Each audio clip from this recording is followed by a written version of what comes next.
Parmi les geckos, on a, le plus gros spécimen en Nouvelle-Calédonie, c'est Oui, ça? oui, on a le plus gros actuellement vivant, c'est le Rhacodactyle de Leach. C'est un gecko qui peut faire une trentaine de centimètres de long, qu'on appelle, en langage courant ici, justement caméléon, mais c'est pas un caméléon au sens strict. Pour l'anecdote, il y a eu un gecko, connu encore plus grand, un gecko d'une soixantaine de centimètres de long. Le Le double gecko alors? Voilà, Mmh. quasiment le double, un gecko géant de Delcourt.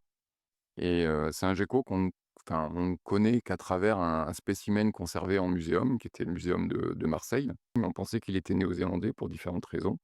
Et là, il y a des chercheurs qui ont démontré, il y a pas plus tard qu'il y a 2 années, qu'en fait, en analysant le génome, ils se sont rendus compte que ce gecko-là, il avait toutes les chances, enfin, il était quasiment certainement, calédonien.